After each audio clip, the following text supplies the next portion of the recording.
नमस्कार दोस्तों, हर्षित द्विवेदी एजुकेशन में आपका स्वागत है। मेरा नाम है विनीत सागर। डेली न्यूज़ एनालिसिस 20 नवंबर 2021। आज के इंपॉर्टेंट न्यूज़ कौन कौन सा है चेक कर लेते हैं। सबसे पहला news, government reliance decides to spike farm loss.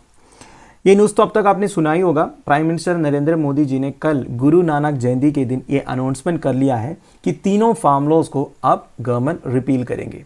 अब बस इसका लेजिस्लेटिव प्रोसेस बचा हुआ है। आने वाले विंटर सेशन ऑफ पार्लियामेंट जल्दी शुरू होने वाला है। इसमें ये तीनों फार्म लॉज को रिपील करने की जो प्रोसीजर है वो करेंगे। वो प्रोसीजर कैसा है मैं आपको आगे बताऊंगा। वैसे आप देखिए, अनाउंसमेंट के साथ साथ मोदी जी ने और एक अनाउंसमेंट किया है कि एक कमेटी फॉर्म करेंगे जिसमें सेंट्रल एंड स्टेट गवर्नमेंट्स के रिप्रेजेंटेटिव्स होंगे जो इश्यूज रिलेटेड टू एग्रीकल्चर को देखेंगे, such as zero budget farming, fertilisers का जो प्राइस की इशू है, अवेलेबिलिटी की इशू है, एंड क्रॉप पैटर्न्स को चेंज करने का, एंड मिनिमम सपोर्ट प्राइस को लेके जितने भी इश्यूज हैं वो सबका एक सॉल्यूशन लेके आने के लिए एक कमेटी फॉर्म करेंगे जिसमें सेंट्रल और स्टेट गवर्नमेंट्स का रिप्रेजेंटेटिव्स होगा। ठीक है।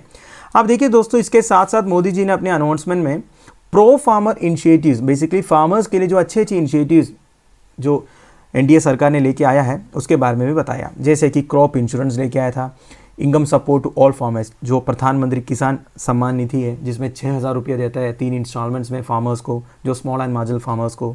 फिर नीम कोटेड यूरिया के बारे में बताया। नीम कोटेड यूरिया क्या है? ये वैसे 2015 में अनाउंस हुआ था मोदी जी आने के बाद ही। देखिए दोस्तों, नीम कोटेड यूरिया मतलब आपको पता है यूरिया सबसे यूज़ करने वाला फर्टिलाइजर है इंडिया में, और इसमें सबसे ज़्यादा नाइट्रोजन कंटेंट है, और नाइट्रोजन जो है क्रॉप्स को सबसे ज़्यादा चाहिए, ये भी आपको मालूम होगा। पर क्या होता है ना दोस्तों, आप जितना यूरिया अप्लाई करते हो वो पूरा, उसमें से पूरा नाइट्रोजन जो है क्रॉप्स जो है या फिर प्लांट्स जो है यूज़ नहीं कर पाता है। मैक्सिमम यूरिया जो है वो नीचे अंडरग्राउंड में चला जाता है, बेसिकली ग्राउंड वाटर में मिक्स हो जाता है, फिर उसे निकालना मुश्किल हो जाता है, मतलब पोल्यूटेड हो जाते हैं बेसिकली। तो ये प्रॉब्लम को सोल्व करने के लिए कई सारे अदर केमिकल्स आप यूज़ कर सकते हो, जिसमें से ये जो नाइट्रोजन यूसेज कैपेसिटी है प्लांट्स का वो इंक्रीज कर सकता है। नाइट्रोजन यूसेज कैपेसिटी मतलब मैं क्या बोल रहा हूँ कि जितना नाइट्रोजन आप अप्लाई कर रहे हो सोइल में, उसमें से मैक्सिमम यूटिलाइज करने का, एफिशिएंटली यूटिलाइज करने का प्लांट्स की जो कैपेसिटी उसे बढ़ाने के लिए कई सारे केमिकल्स का इस्तेमाल हम कर सकता है। तो वो केमिकल्स के जगह पर आप नीम कोटेड यूरिया भी यूज़ कर सकते हो। इससे क्या होगा कि ये केमिकल्स की यूसेज तो नहीं करना होगा, और जो एक्चुअल नाइट्रोजन फिक्सेशन का जो काम है ये नीम कोटेड यूरिया कर लेगा। ठीक है, जिसके बारे में शायद हमने पहले भी एक वीडियो बनाया था, नीम कोटेड यूरिया कैसे काम करे। तो आजकल जितने यूरिया आते हैं ना दोस्तों, वो नीम कोटेड यूरिया ही आता है। ये शायद मैंडेटरी किया है, एक बार चेक कर लीजिएगा। अब हम ये चेक करेंगे, एक लॉ को अगर रिपील करना है तो इसका प्रोसीजर क्या है। This is very important. ठीक है, देखिए, government can repeal the laws in 2 ways. 2 तरीका है इसके लिए। It can either bring a bill to repeal the 3 laws और प्रोमलगेट एन ऑर्डिनेंस। वो भी इसी बात है दोस्तों, 2 तरीका है लॉ मेकिंग के लिए भी, लॉ रिपील करने के लिए भी। या तो एक बिल प्रेजेंट करो, नॉर्मल प्रोसीजर है, या तो लोकसभा में या राज्यसभा में, फिर राज्यसभा में पास होने के बाद लोकसभा में जाएगा, फिर लोकसभा में इंट्रोड्यूस होने के बाद राज्यसभा में जाएगा। ये तो प्रोसीजर आपको मालूम है, ये एक प्रोसेस है। दूसरा है एक ऑर्डिनेंस ही पास कर लो कि ये लॉ हमने रिपील किया करके, बाद में उसे पास कर लेना जो भी हाउसेज में है। ठीक है, 6 महीने के अंदर। तो ये प्रोसीजर तो आपको मालूम है, यही है बेसिकली लॉ रिपील करने का प्रोसीजर। जो लॉ मेकिंग प्रोसीजर है ना दोस्तों, वही है। ठीक है, और एक बात आपको समझना है, अगर ये लॉ सिंपल मेजोरिटी से पास हुआ है तो सिंपल मेजोरिटी से इसे रिपील करना है। अगर ये लॉ स्पेशल मेजोरिटी से पास हुआ है तो इन्हें स्पेशल मेजोरिटी से रिपील करना पड़ेगा। क्लियर? तो बस आप यही समझ लीजिए, जो लॉ मेकिंग प्रोसेस है वही है लॉ रिपीलिंग प्रोसेस भी। आर्टिकल अगर देखा जाएगा तो आर्टिकल 245 अपने नोट्स में इनकॉर्पोरेट कीजिएगा, और एक आर्टिकल आ गया न्यूज में, वो है article 245। This gives Parliament the power to make laws, also gives the legislative body the power to repeal them। देखिए, आर्टिकल 245 पार्लियामेंट को लॉज बनाने का पावर भी देता है, साथ साथ लॉज रिपील करने का भी पावर देता है। इसका एक अच्छा एग्जाम्पल आपको मिल गया, आप ये कभी आप भूलोगे नहीं। ठीक है, the act was first passed in 1950 when 72 acts were repeal. 1950 में सबसे पहली बार ये पास हुआ था जब 72 एक्ट्स रिपील किए थे। इसके बाद भी कई बार ये यूज हुआ है। वैसे लेटेस्ट ये यूज हुआ था 2019 में, when union government sought to repeal 58 obsolete laws, जो पुराने लॉज थे। ठीक है, मतलब इंडिपेंडेंस के बाद जितने लॉज पास हुए थे जो बहुत पुराने हो चुके थे, आज के लिए रेलेवेंस खत्म हो गया हो, इस तरह काफ़ी लॉज को 2019 में गवर्नमेंट ने रिपील किया था। तब भी ये आर्टिकल 245 का इस्तेमाल किया था। और इनकम टैक्स एक्ट 1961 में भी कुछ अमेंडमेंट्स लाया था। फिर Indian institute of management act 2017, तो इस तरह की एक्ट को भी इन्होंने रिपील किया था, कुछ अमेंडमेंट्स लाया था। ठीक है, तब ये आर्टिकल 245 का इस्तेमाल किया था। अब देखिए, the act was 6th such repealing act aimed at repealing laws tabled by Narendra Modi government. Narendra Modi government already repealed 1428 acts during its first term. First term में देखिए 1428 एक्ट्स इन्होंने रिपील किया था, ठीक है।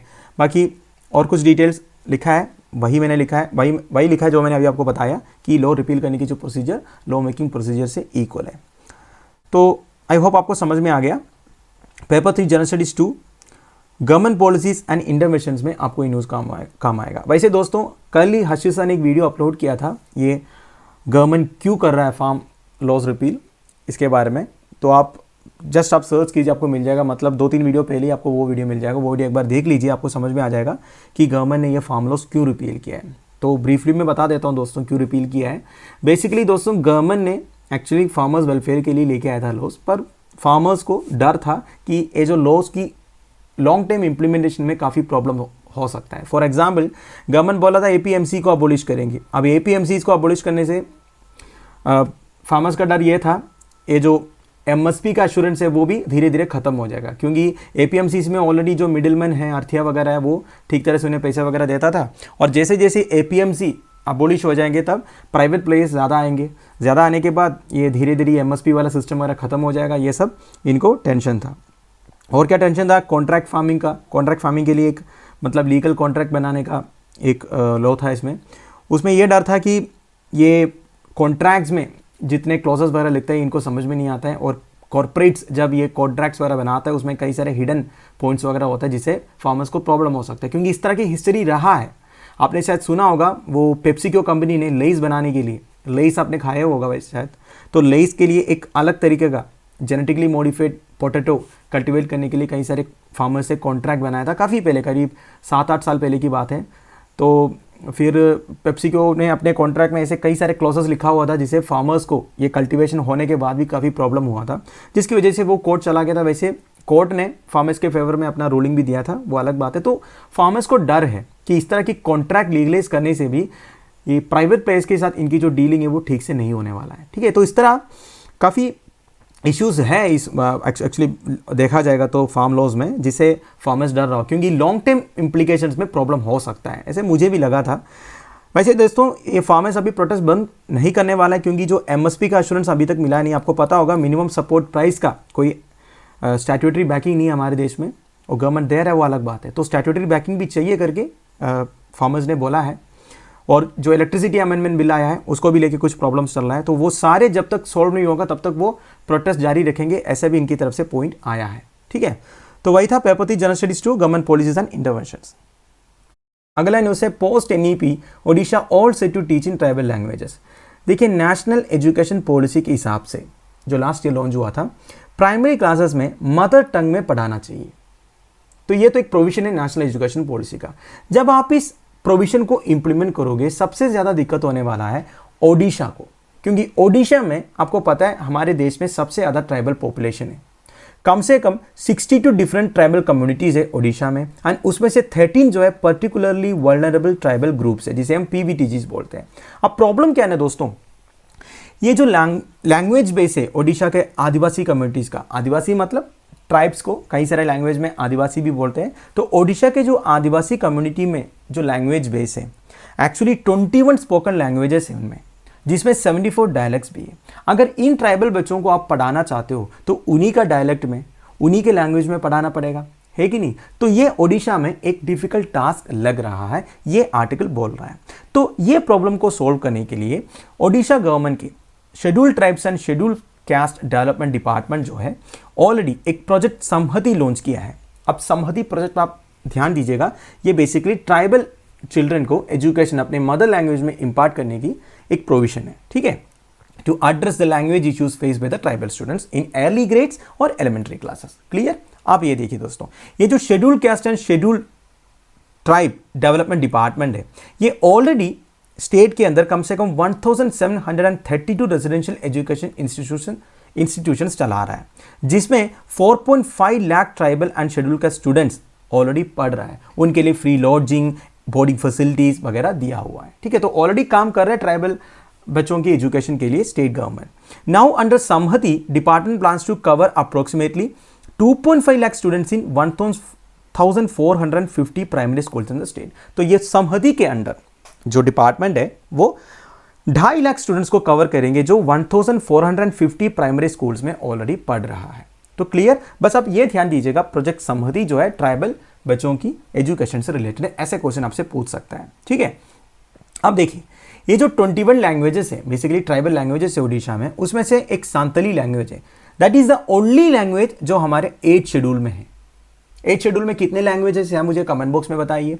तो उसमें से एक ही लैंग्वेज है, मतलब ओडिशा के जो ट्राइबल लैंग्वेजेस में से, एंड ये जो सांतली लैंग्वेज ऑल चिकी स्क्रिप्ट में पढ़ाते हैं। बाकी जितने ट्राइबल लैंग्वेजेस है वो ओडिया स्क्रिप्ट है, राइट। तो according to Odisha school education programme authority, जिसको ओसेपा बोलते हैं, more than 302 text books and 2500 supplementary reading materials already provide किया हुआ है, जिसमें कई सारे स्टोरीज, पिक्चर्स, चार्ट्स वगैरह प्रोवाइड किया हुआ है, बेसिकली ट्राइबल बच्चों की एजुकेशन को और एडवांस करने के लिए। ठीक है, तो और क्या किया जाएगा समहदी के अंडर, जितने भी प्राइमरी लेवल टीचर्स हैं उनके फंक्शनल नॉलेज इंक्रीज करने के लिए उन्हें ट्रेनिंग दिया जाएगा, उनका स्किल डेवलपमेंट करने के लिए ट्रेनिंग दिया जाएगा। ठीक है, वैसे ये सब करना बहुत ज़रूरी है दोस्तों, क्योंकि एक तो ओडिशा में सबसे ज़्यादा ट्राइबल पॉपुलेशन है और इन ट्राइबल पॉपुलेशन का जो लैंग्वेज है उनको कंसर्व करना बहुत ज़रूरी है। तो देखिए, वैसे except 3 to 4 tribal languages in Odisha, all other tribal dialects could be termed as threatened. Maximum tribal languages जो है या फिर जो बोली है उनका, वो थ्रेटेंड कैटेगरी में है। तो अगर इस तरीके का कुछ मैसेज अडोप्ट नहीं करेंगे स्टेट गवर्नमेंट, जिसकी रिस्पॉन्सिबिलिटी है ये ट्राइब्स का वेलफेयर, तो नहीं करेंगे तो ये पूरा जो लैंग्वेज है ये हमेशा के लिए बंद हो जाएगा। ठीक है, and some of the tribal languages have less than 100 speakers left. ऐसे लैंग्वेजेस है ट्राइब्स में जिसमें अभी 100 स्पीकर्स से कम जीवित है, मतलब ये जनरेशन जैसे खत्म हो जाएगा फिर ये लैंग्वेज ही बंद हो जाएगा। तो इसके लिए ओडिशा गवर्नमेंट जो है अच्छे अच्छे मैसेज अडॉप्ट कर रहा है। वैसे ओडिशा ट्राइब्स के लिए बहुत कुछ कर रहा है, हमने पहले भी एक वीडियो में बताया था। ओडिशा में सबसे ज़्यादा ट्राइब्स है एंड सबसे ज़्यादा पर्टिकुलरली वल्नरेबल ट्राइबल ग्रुप्स भी है, ये आप ध्यान दीजिएगा। तो paper 3 general studies 2 issues related to education में and welfare to vulnerable sections of society में, ये सब कॉन्टेक्स्ट में आपको ये न्यूज़ काम आएगा। अगला न्यूज़ है 8 washed away as Annamayya project breaches. सबसे पहले अन्नामय्या प्रोजेक्ट कहाँ पे है? आंध्र प्रदेश के कडपा डिस्ट्रिक्ट में है, चेयेरू रिवर है। अब Cheyyeru river is a tributary of Penna river. Southern side का एक इंपॉर्टेंट रिवर है पेन्ना रिवर। पेन्ना रिवर की ट्रिब्यूटरी चेयेरू रिवर में डाउन स्ट्रीम में आपको दिख रहा है अन्नामय्या रिजर्वायर। इसके साथ एक डैम भी है। अब ये चेयेरू रिवर में बहुत ज्यादा पानी आने की वजह से अन्नामय्या रिजर्वायर में बहुत ज्यादा इनफ्लो हो गया पानी का और अन्नामय्या रिजर्वायर की कैपेसिटी क्रॉस हो गया। एक्चुअली अन्नामय्या रिजर्वायर की जो कैपेसिटी है वो है 1.40 लाख क्यूसेक्स, पर उधर पानी कितना आया 3.25 लाख क्यूसेक्स। तो ऑब्वियस ही बात है उसकी कैपेसिटी इंक्रीज हो गया, जिसकी वजह से डैम जो है ब्रीच हो गया। अब देखिए ऐसा हुआ क्या, देखिए एक्चुअली ये जो चेयेरू रिवर है इसके अपस्ट्रीम है और एक बाहुदा रिवर है। अब बारिश की वजह से बाहुदा रिवर में बहुत ज़्यादा पानी आया था और एक पिंजाब प्रोजेक्ट था अपस्ट्रीम में, ये भी डैमेज था, जिसकी वजह से मैक्सिमम पानी जो है ये चेयेरू रिवर में आ गया। ऑब्वियस ही बात है चेयेरू रिवर से पानी कहाँ गया, अन्नामय्या रिजर्वायर में आ गया। अब देखिए डैम जहां ये बहुत बड़ा रिजर्वायर वगैरह होता है, जब एक डैम ब्रीच हो जाता है या फिर ब्रेक हो जाता है तो क्या क्या प्रॉब्लम्स हो सकते हैं आपको मालूम है। डाउन स्ट्रीम में जितनी एरिया होगा वो पूरा फ्लड हो जाएगा उधर। तो वही हुआ इधर भी। देखिए एक तो railway track was washed away, Chennai Mumbai section जो रेलवे ट्रैक था वो पूरा वैस्ड अवे हो गया और जितने भी रोड्स थे उधर पानी आ गया, जितने भी ट्रेन थे उन्हें डाइवर्ट करना पड़ा। ऑलरेडी रेस्क्यू एक्शन चल रहा है। It is believe that about 30 passengers had gone missing. ये जो मिसिंग रेट है और ज़्यादा होने वाला है क्योंकि बारिश अभी तक बंद नहीं हुआ है। And already 8 persons were killed, इतना डेथ तो ऑलरेडी रिपोर्ट हुआ and 50 others are reported missing. ठीक है, तो ये जो डाटा है और इंक्रीज भी हो सकता है क्योंकि इतना ज़्यादा बारिश जो आ रहा है। तो ये दोस्तों Annamayya reservoir, Cheyyeru river, Penna river, ये सब आप ध्यान दीजिएगा। Paper 4 general studies 3 disaster and disaster management में ये न्यूज़ आपको काम आएगा।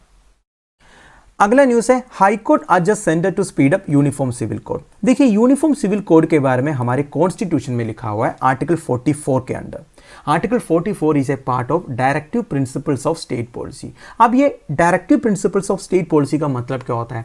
बेसिकली स्टेट को कॉन्स्टिट्यूशन कुछ डायरेक्टिव्स दे रहा है, कुछ एडवाइस दे रहा है कि आप ये सब काम कर सकते हो for the welfare of society. अगर आप ये सब काम इंप्लीमेंट करोगे तो अच्छा होगा हमारी सोसाइटी के लिए। आप अगर देखोगे directive principles of state policy में जितनी भी चीज़ें लिखा हुआ है वो सब बेसिकली वेलफेयर एक्टिविटीज़ के लिए, एक अच्छा सोसाइटी बनाने के लिए। फॉर एग्जाम्पल देखिए आर्टिकल 47 जो एक Gandhian directive principle of state policy है, जिसमें लिखा है अल्कोहल बैन होनी चाहिए, सिगरेट्स यूज़ करनी नहीं चाहिए, ये सारी चीज़ें लिखा है। वैसे गवर्नमेंट ने काफ़ी सारे डीपीएसपी ऑलरेडी इंप्लीमेंट किया है। फॉर एग्जांपल काउ स्लॉटर को बैन किया, this is a part of DPSP, ठीक है, वो Gandhian directive principle of state policy में आता है। आई होप आपको ये सब चीज़ें पता होगा। अब देखिए दोस्तों, ये डीपीएसपी जो है ये कोर्ट में इन्फोर्सेबल नहीं है। मतलब अगर गवर्नमेंट डीपीएसपी में जो लिखा हुआ चीज़ों को अगर इंप्लीमेंट नहीं भी कर रहा है तो कोर्ट इन्हें क्वेश्चन नहीं कर सकता, पर लोग इन्हें क्वेश्चन कर सकता है। कैसे? लोगों के पास मैंडेट है, 5 साल के बाद उस गवर्नमेंट को आप हरा दो, मतलब वोट मत दो, ऐसे कर सकते हैं। पर कोर्ट में जाकर आप ये नहीं बोल सकते कि गवर्नमेंट ने ये नहीं किया, मतलब डीपीएसपी को इंप्लीमेंट नहीं किया, लॉ नहीं बनाया, ये सारी चीज़ें वो गवर्नमेंट के ऊपर है। तो अब हाई कोर्ट ने ये बोला है ये जो यूनिफॉर्म सिविल कोड डीपीएसपी में लिखा हुआ है आर्टिकल 44 में, इसे आप जल्दी जल्दी इंप्लीमेंट करो, क्योंकि आज की हमारी जो इंडियन सोसाइटी है इसमें कई सारे inter faith inter caste marriages वगैरह हो रहा है। इससे पहले एक बात मैं आपको बताऊं, ये यूनिफॉर्म सिविल कोड मतलब होता क्या है। मतलब देखिए हमारे देश में जो रिलीजन है वो काफ़ी डाइवर्स है, हिंदू है, मुस्लिम है, पारसी है, क्रिश्चियन है, अलग अलग रिलीजन के लिए अलग अलग सिविल लॉस है, चाहे वो इनहेरिटेंस का हो, प्रॉपर्टी इनहेरिटेंस का हो, मैरिज का हो, डाइवर्स का हो, हर चीज़ के लिए अलग अलग लॉ है। तो ये अलग अलग लॉ रहने से काफ़ी प्रॉब्लम हो रहा है आजकल। मेरा कहने का मतलब है जब ये इंटरफेथ या इंटरकास्ट मैरिजेस वगैरह होता है, बेसिकली इंटरफेथ मैरिजेस जब होता है तब ये प्रॉब्लम आ जाता है, क्योंकि अगर एक हिंदू लड़की मुस्लिम लड़का से शादी करेगा तो दोनों के लिए अलग अलग लॉज है, तब प्रॉब्लम क्रिएट होगा।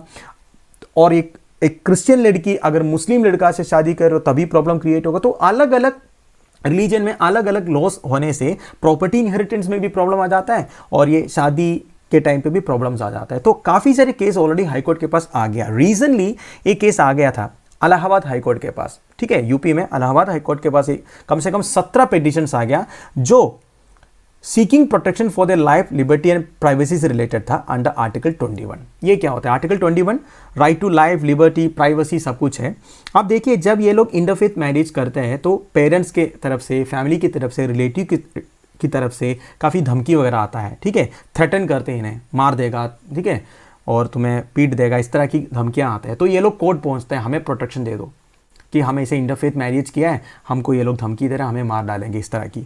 तो कोर्ट के पास ऑलरेडी कई सारे पिटिशंस आ गया। तो कोर्ट ने अभी स्टेट को अर्ज किया है, बेसिकली पुश किया है, आप जल्दी जल्दी यूनिफॉर्म सिविल कोड इंप्लीमेंट करो, ये सारे प्रॉब्लम खत्म हो जाएगा। क्योंकि देखिए दोस्तों, noting that there has been a steep rise in the inter community, inter caste and inter faith marriages. अगर आप पिछले कुछ डिकेड्स देखोगे, ये जो inter community, inter caste, inter faith marriages बहुत ज़्यादा हुआ है एंड कई सारे प्रॉब्लम्स इससे रिलेटेड हुआ है। तो एक टाइम अब ऐसा आ गया है कि एक यूनिफॉर्म सिविल कोड होना चाहिए। और एक चीज़ ये लिखा है दोस्तों, ये common civil code will help the cause of national integration by removing disparate loyalties to laws which are conflicting ideologies. आप देखिए, आप एक यूनिफॉर्म सिविल कोड या मतलब सबके लिए एक ही टाइप का सिविल कोड लाने से, लॉज लाने से एक नेशनल इंटीग्रेशन ऑटोमेटिकली आ जाएगा। मतलब सबके लिए एक ही लॉ, एक इक्वालिटी टाइप का आ जाएगा, ये कोर्ट का कहना है। And no community is likely to bell the cat by making gratuitous concessions on the issue. आप देखिए, आप ये मत एक्सपेक्ट कीजिए कि हिंदू रिलीजन में ऐसा कोई लिबरल लॉस वो लेके आएगा या फिर क्रिश्चियन लेके आएगा या फिर मुस्लिम लेके आएगा, ऐसे आप कभी मत सोचिए। अगर कुछ करना है तो स्टेट को ही करना होगा। कोई भी रिलीजन से या फिर रिलीजियस लीडर से आप एक्सपेक्ट मत कीजिए वो अपना अपना लॉस को लिबरलाइज करेगा। तो अगर एक यूनिफॉर्म सिविल कोड लाना है एक नेशनल इंटीग्रेशन के तहत, तो ये स्टेट को ये काम करना होगा। तो बेसिकली एक टाइप ऑफ एडवाइस है या फिर एक टाइप ऑफ रिकमेंडेशन है हाईकोर्ट की तरफ से कि यूनिफॉर्म सिविल कोड जल्दी जल्दी आप इंप्लीमेंट कर दो, क्योंकि ये जो inter caste, inter faith, inter community marriages बहुत ज़्यादा रिपोर्ट हो रहा है। ये बोला है इलाहाबाद हाईकोर्ट के जस्टिस सुनीत कुमार साहब ने, ठीक है। तो पेपर 2 जनरल स्टडीज 1 में salient features of Indian society में न्यूज़ आपको काम आएगा। अगला न्यूज़ है India built Jaffna cultural centre awaits inauguration. सबसे पहले जाफना कहाँ पे ये देखते हैं। ये श्रीलंकन मैप है, श्रीलंका के नॉर्थर्न प्रोविंस में आपको दिख रहा है Jaffna. Jaffna is a very beautiful city और जाफना में तमिल पॉपुलेशन बहुत ज़्यादा है। और आपको पता है हमारे इंडियन स्टेट ऑफ तमिलनाडु में भी तमिल पॉपुलेशन है और हमारे जो तमिल पॉपुलेशन है उनका एक इमोशनल या सेंटिमेंटल अटैचमेंट है नॉर्थर्न प्रोविंस में जितने तमिल लोग हैं उनके साथ। तो हमेशा इंडियन श्रीलंका रिलेशंस में ये तमिल वालों की बात तो आई जाती है। इंडियन गवर्नमेंट कई बार श्रीलंकन गवर्नमेंट को ये बोला भी है कि तमिल पॉपुलेशन के साथ आपका ये जो डीलिंग है वो अच्छा होना चाहिए, क्योंकि कई सारे इश्यूज हुआ था ये सिम्हला पीपल और तमिल पीपल के बीच में। बहुत बड़ा इशू तो तब हुआ था जब LTT स्ट्रॉन्ग था, liberation of Tamil tiger Eelam. आपने वो वेलू प्रभाकर के बारे में सुना ही होगा, हमने एक वीडियो भी किया था। वैसे दोस्तों ब्रीफली मैं आपको बता ही देता हूँ ये क्या हुआ था। Actually LTT and Sri Lankan government के अगेंस्ट पावर के लिए फाइट चल रहा था, ये बात तो आपको पता होगा। तो श्रीलंकन गवर्नमेंट को हेल्प करने के लिए राजीव गांधी जी के टाइम पर हमने इंडियन पीस कीपिंग फोर्सेस भेजा था, ठीक है, वैसे श्रीलंकन गवर्नमेंट को हेल्प करने के लिए। तो हमारे फोर्सेस अच्छी तरह उधर काम किए, फाइट किए और LTT को दबा भी दिया था। पर इसी बीच में श्रीलंकन गवर्नमेंट ने क्या किया, LTT के साथ एक समझौता बनाया और हमारे इंडियन आर्मी के लोग जो है, इंडियन पीस कीपिंग फोर्स के जो मेंबर्स हैं, उन्हें ऐसे ही वापस आना पड़ा। एक टाइप का ह्यूमिलिएशन हुआ था। इसके बाद हमें एक बहुत बड़ा प्राइस भी चुकाना पड़ा। ये तमिल लोगों की सेंटिमेंट्स हर्ट होने की वजह से हमारे प्राइम मिनिस्टर राजीव गांधी जी को असैसिन भी किया था। ये बात भी आपको पता होगा। राजीव गांधी की असैसिनेशन ये LTT से रिलेटेड है, ये आपने सुना ही होगा। अब देखिए, Jaffna is the capital city of northern province of Sri Lanka, ठीक है। अब न्यूज क्या आया था दोस्तों, देखिए इंडिया ने वैसे ये तमिल पॉपुलेशन की वेलफेयर के लिए काफ़ी इन्वेस्टमेंट किया है श्रीलंका में। तो इसमें हमने एक $11 मिलियन का ग्रांट दिया था उधर एक जाफना कल्चरल सेंटर बनाने के लिए। बेसिकली तमिल कल्चर वगैरह मेंटेन करने के लिए हमने एक जाफना कल्चरल सेंटर बना के देंगे करके बोला था। इसके लिए हमने एक मेमोरेंडम ऑफ अंडरस्टैंडिंग भी साइन किया था 2014 में। तब के हमारे प्राइम मिनिस्टर और महिंदा राजपक्सा जो श्रीलंकन प्रेसिडेंट है, उनके बीच में मेमोरेंडम ऑफ अंडरस्टैंडिंग हुआ था। ये मेमोरेंडम ऑफ अंडरस्टैंडिंग के हिसाब से government of India wants to hand over the facility to the government of Sri Lanka that would intend hand it to the Jaffna municipal council. तो बेसिकली हम ये जो जाफना कल्चरल सेंटर बना के गवर्नमेंट ऑफ श्रीलंका को देंगे और श्रीलंका जो है इंटेंड इसको जाफना म्युनिसिपल काउंसिल को हैंड ओवर करना था। पर अब तक ये काम हुआ नहीं है। वैसे ये जो जाफना कल्चरल सेंटर में बहुत कुछ कल्चरल एक्टिविटीज़ के लिए प्रोविजंस है। 11 फ्लोर्स है, फैसिलिटीज़ है, एक ऑडिटोरियम है जिसमें 600 लोग बैठ सकते हैं, एक कॉन्फ्रेंस हॉल है, एम्फी थिएटर है, डिजिटल लाइब्रेरी है। तो अर्ली 2020 में काम पूरा खत्म ही हुआ था, पर अब तक इसका इनॉग्रेशन हुआ नहीं है। ये न्यूज़ अभी श्रीलंका की तरफ से आया है, ठीक है। तो ये अभी जल्दी हो जाएगा, इस तरह न्यूज़ आया तो होना भी चाहिए। इसके लिए काफ़ी इश्यूज़ भी बोला है, वो हमारे लिए इतना इंपॉर्टेंट नहीं, इसलिए मैं वो कवर नहीं कर रहा हूँ, क्योंकि वो सब इंटरनल श्रीलंकन इश्यूज़ है जो भी है। आप देखिए, वैसे India is among the top investors in Sri Lanka. अगर आप 2019 की बात ले लें, 2005 से 2019 तक इंडिया ने करीब 1.7 बिलियन का $US इन्वेस्ट किया श्रीलंका में, according to data provided by the board of investment of Sri Lanka, ठीक है। तो FDI board of investment of Sri Lanka की डाटा के हिसाब से हमारे जो फॉरेन डायरेक्ट इन्वेस्टमेंट है इंडिया से श्रीलंका में, वो 2019 में it amounted to about 139 million in 2019, ठीक है। तो पेपर 3 जनरल स्टडीज 2 में India neighbourhood relations, effect of policies and politics of developed and developing countries on India's interest, India diaspora में ये न्यूज आपको काम आएगा। अगला न्यूज है United Kingdom bans Palestine Hamas as terrorist organisation. सबसे पहले हमास के बारे में देखिए दोस्तों, हमास जो है एक पैलेस्टीनियन सुन्नी इस्लामिक फंडामेंटलिस्ट है। देखिए इस्लाम में 2 मेजर सेक्ट है, एक है सुन्नी, दूसरा है शिया। तो ये जो हमास है ये सुन्नी इस्लामिक फंडामेंटलिस्ट है। इसके साथ साथ ये एक मिलिटेंट एंड नेशनलिस्ट ऑर्गेनाइजेशन भी है। इसका मतलब क्या है, देखिए हमास का 2 विंग है। एक है सोशल सर्विस विंग, जो सोशल सर्विस वगैरह करते हैं, बेसिकली रूलिंग वगैरह यही करते हैं अगर गवर्नमेंट बन जाएगा तो। इसका नाम है दावा। दूसरा है मिलिट्री विंग, इस अद्दीन अल कसम ब्रिगेड्स। अब ये जो मिलिट्री विंग है इसे मिलिटेंट ऑर्गेनाइजेशन भी कहा जाता है। एक टेररिस्ट ऑर्गेनाइजेशन भी डिक्लेयर किया है काफी सारी कंट्रीज ने हमास की जो मिलिट्री विंग को। क्लियर। आप देखिए दोस्तों, वैसे बताया जाएगा तो 2006 की पैलेस्टीनियन लेजिस्लेटिव इलेक्शन जीता भी था ये जो हमास पार्टी है, ठीक है, and become the de facto governing authority of Gaza strip following the 2007 battle of Gaza. अब गाजा स्ट्रिप क्या होता है ये सब हमने कई बार डिस्कस किया है। अगर आपको इसके बारे में पूरा जानना है तो आप बस हाशिद द्विवेदी नाम के साथ सर्च कीजिए। पूरा इसराइल की जो हिस्ट्री है, पॉलिटिकल हिस्ट्री है, ज्योग्राफिकल हिस्ट्री है, सब आपको पता चल जाएगा। वैसे मैं आपको ब्रीफली बता देता हूं। यह है अभी का इसराइल।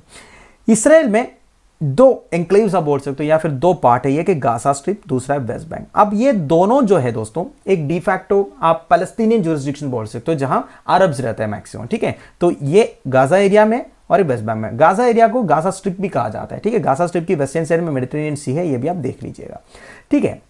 तो इस एरिया में बेसिकली जब लेजिस्लेटिव इलेक्शन हुआ था बैटल ऑफ गाजा के बाद, मतलब 2007 में बैटल ऑफ गाजा हुआ था, इसके बाद पैलेस्टीन बेसिकली गाजा स्ट्रिप और वेस्ट बैंक में एक गवर्नमेंट बनाया था इलेक्शन के बाद। उस इलेक्शन में हमास पार्टी जीते भी थे, बस मैं आपको बता रहा हूँ। और it also holds A majority in the parliament of Palestinian national authority. ये जो पैलेस्टीनियन नेशनल अथॉरिटी है उधर ये मेजोरिटी भी मेंटेन करता है ये जो हमास पार्टी है।